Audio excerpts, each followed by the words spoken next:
In today's video, it is going to be my August wrap-up. I have read a total of 6 books this month, which isn't my best, but at the same time, considering I was in a reading slump for the past 2 weeks, it's actually quite impressive. And one of the books in here is a pretty big book, so I'm very excited to show you the 6 books that I read. But before I get into those, I kind of just wanted to make a quick announcement about the future of my channel. First of all, I want to say thank you so much for 800 subscribers. I am 100% blessed to have all of you. I am so excited and so grateful for every single one of you. Every person who watches my videos and leaves a positive comment, just thank you, because it honestly makes my entire day and I wouldn't be able to continue without you. You gave me the motivation to start posting again and just to really enjoy booktube, and I love you all. That being said, those of you who have been around for a while know that I started my booktube about 2 years ago, and at the start of last school year, so September, I deleted all my videos. I'd kind of disappeared for a little while, and I kind of only started consistently posting again in March when quarantine started. So I have been posting since March about 2 to 3 videos per week, which is kind of crazy, and the fact that I went from posting absolutely nothing for like a year to posting 2 to 3 videos per week for the past 6 months is beyond me. It's kind of a crazy schedule, but I did just want to mention the fact that I start back at classes next week. I am doing online classes, so it will give me considerably more time than I would if I were back in person, but it is going to give me less time than my summer break. I did just want to say that I may not be able to make 2 to 3 videos per week. I don't know, there may be a week where I do not post a video, there may be a week where I do post 2 videos, or one. I'm going to try to at least do 1 video a week, but I just want you guys to be patient with me and to still support me, because I don't want to burn myself out by trying to force myself to post multiple videos a week when I am so busy. No, I am not gone anywhere, and I love you all, and I will still continue to make booktube videos as much as I possibly can. Okay, now that I've said that, it is time to get into my wrap. Okay, so the first book I read this month was an ebook, and it is Witch Please. I gave this book 3 stars. It was pretty like fun and cute, and it kind of discussed the like modern witchcraft and what it means to be a witch and dealing with the stereotypes around it, like that they're not evil. So I kind of enjoyed it. It was cute. The artwork was very pretty. I read this on Scribd, but it wasn't like the best book I've ever read or anything, and it was kind of nowhere close, but I still really enjoyed it, so I gave it 3 stars. This book that I read was Quiet Girl in a Noisy World, and let me tell you, my emotions while reading this book were like a freaking roller coaster. Basically, this book follows a girl who has anxiety and has social anxiety and is a quiet girl in a noisy world, and it spoke to my heart. I read this when I was unwell, so my emotions were probably quite all over the place anyways, but this book drove me to tears multiple times, and that's pretty hard to do. So yeah, but I would definitely recommend this book if you want to feel represented in like the anxiety world and everything like that. And it was just such a beautiful graphic novel, and I will definitely be reading more from this author because she has experienced this herself, so it is very true and raw and phenomenal. The next book that I read was my favourite of the month, possibly one of my favourite of the year, and it is Crescent City by Sarah J Maas. This book, wow, it was pretty phenomenal, I have to say. I bought this book on the day of release, which was March 3rd of this year, and I read the first 100 pages and put it down. I couldn't get through it. I decided to pick this up then at the start of August, and it was like an amazing book, and I'm sad that I didn't read it sooner, but also I'm glad that I waited until I was gonna fully appreciate the book. An urban fantasy setting, which took me a little while to get into, because like they have phones, they have TVs and stuff, and they go to clubs, but at the same time there's like magic and fairies, and it was weird. But once I got into that and used to the world, it was just absolutely amazing. Bryce is dealing with a very traumatic event that has happened and trying to crack the case. I don't want to say too much, even though the traumatic event is mentioned in the blurb of this book. I feel like I don't want to mention it because if you don't know what it is, I think it will take you by surprise a lot more. So my recommendation would be don't read the blurb of this book. But holy moly, this is amazing, and I cannot wait for book 2 to come out. God knows how long we have to wait for that. Probably a couple years, but it was amazing.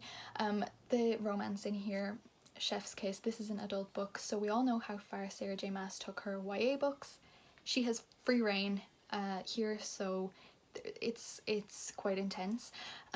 There's so much action, so much world building, so much character building. Everything about this book is 6 stars, 6 out of 5 stars, because can we do that? Yeah, we can. The next book I read was To Kill a Kingdom by Alexandra Christo. I gave this one 4 out of 5 stars, possibly 4.5 out of 5. I don't know what to say about this book. I feel like in theory I loved this book. In theory there was absolutely nothing wrong with it, but there was just something that didn't quite grab me about this. We follow Princess Lyra, who is a siren, and Prince Elian, who is a prince. This is based around The Little Mermaid, so you kind of know that story, you know how it's gonna go. We have enemies to lovers, you know, they're trying to kill each other but they don't want to kill each other, and it's kind of amazing. It's a short book, but it took me like over a week to get through, which is very unusual for me because at this stage I wasn't in a reading slump, so usually a 300-page book wouldn't take me over a week to get through. That being said, I totally recommend this book. It had all of the vibes, you know, there was the romance, the enemies to lovers, siren, just feminist vibes. Absolutely loved this book so much, and thank you to Jordan who got this for me as a gift. Okay, so we only have 2 books left on this wrap up. It's going to be a pretty short one, but you know what, that's okay. The thing is, before quarantine, if I read like 2 or 3 books in a month, I'd be so happy with myself. But since quarantine, like March I read 20 books, which I have never done in my lifetime before. But since then my standard for reading has just like gone up. Like I feel like I should be reading so much more than I am. And it's weird, but I kind of need to get used to the fact that that is not my usual reading speed. Okay, the next book that I read, sticking with the sea theme, was Daughter of the Pirate King by Trisha Levenseller. This book was amazing, but again I gave it 4.5 stars. There was just something about it again that just didn't hit that 5-star feeling that you get after you finish a book, which is really strange because again I cannot pick out a single thing wrong with this book. This follows Alassa, who is the daughter of the Pirate King, and she is also a pirate and she runs her own ship until she gets captured onto another ship, which is, I don't know who it is. They're these 2 brothers. One is called Ryden and one is called Draken or Draken or something beginning with D. This book was pretty good. Like I really liked the feminist vibes in this. Alassa, who runs her own ship before she's captured, has like a mostly female ship, and she talks about like how female pirates are even better than male pirates and just like goes into that, and she very much so holds her own. And even when she's kind of like, even when the romance is there, spoiler alert, there is going to be a romance, like she doesn't fully succumb to it. Like she still is badass and still just keeps doing what she needs to do because she is like on a mission on that ship.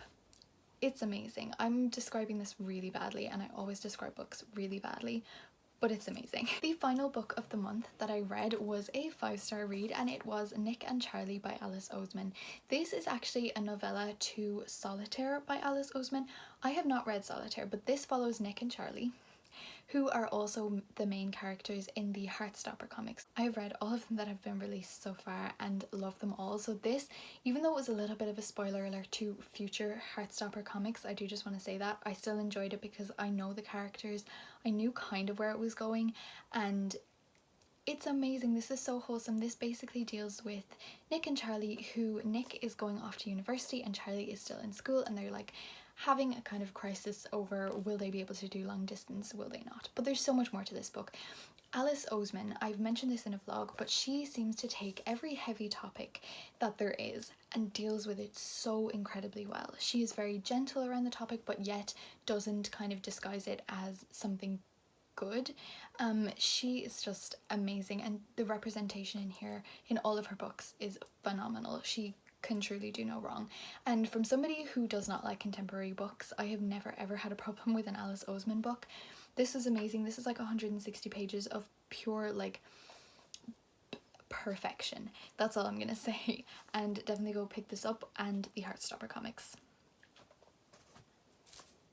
Okay guys, that is it for this video. I read a total of 6 books in the month of August. So in total I read 1,893 pages this month. Not my best, but certainly not my worst, and I really enjoyed most of the books that I read this month.